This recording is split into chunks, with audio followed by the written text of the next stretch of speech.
Hello everyone, এই দৃশ্যটি কেমন লাগছে অবশ্যই কমেন্ট করে জানাবেন।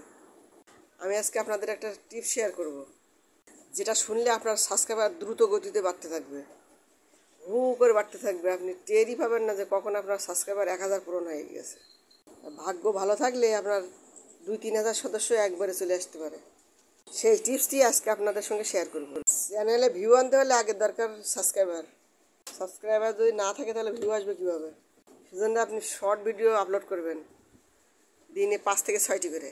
যাদের চ্যানেলে অনেক ভিউ তাদের সাউন্ড ক্লিপ কেটে নিয়ে আপনি শর্ট ভিডিও আপলোড করবেন, তাহলে দ্রুত গতিতে সাবস্ক্রাইবার বাড়বে।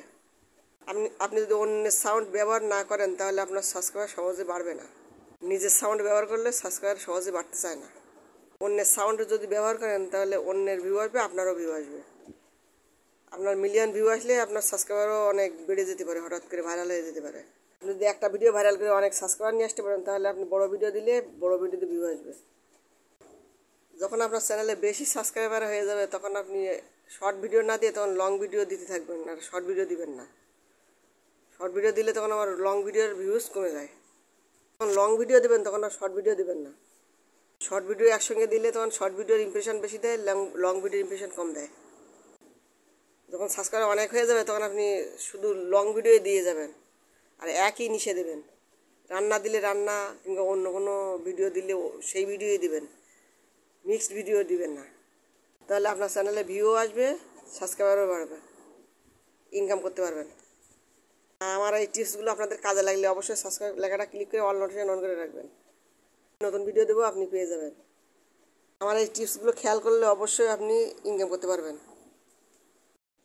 আপনি যদি রান্নার ভিডিও দেন তাহলে শুধু রান্নার ভিডিও দিয়ে যাবেন, আর যদি ব্লগ ভিডিও দেন শুধু ব্লগ ভিডিও দিয়ে দিতে হবে, মিক্সড ভিডিও দেওয়া যাবে না, তাহলে ভিডিওর ভিউজ কমে যাবে। যারা রান্নার ভিডিও দেখে তারা ব্লগ ভিডিও দেখে না, যারা ব্লগ ভিডিও দেখে তারা রান্নার ভিডিও দেখে না।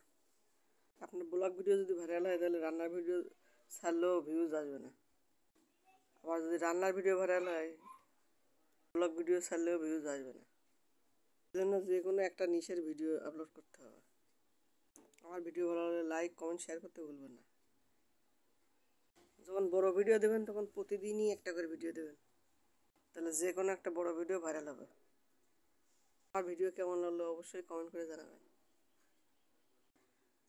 যারা সাবস্ক্রাইবার গেইন করতে ব্যর্থ হয়েছেন কিংবা ভিউজ আনতে ব্যর্থ হয়েছেন তাদের আবার টিপস ফলো করলে অবশ্যই ভিউজ আসবে, তার ওয়াচ টাইমও পূরণ হয়ে যাবে। আর কখনো লাইভ ভিডিও দেবেন না, লাইভ ভিডিও দিলে ভিডিওর ইমপ্রেশন কমে যায়। শুধু ভিডিও দেবেন, লাইভ ভিডিও দেওয়ার প্রয়োজন নেই। যারা বোকার মতো লাইভ ভিডিও দেয় তাদের ভিডিওর ইমপ্রেশন কমে যায়, তখন ভিউজ কমে যায়। তখন লাইভ ভিডিওর ইমপ্রেশন বেশি বাড়ে।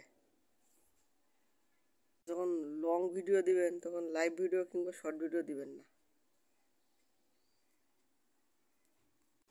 অবশ্যই একটা করে লাইক দিয়ে যাবেন।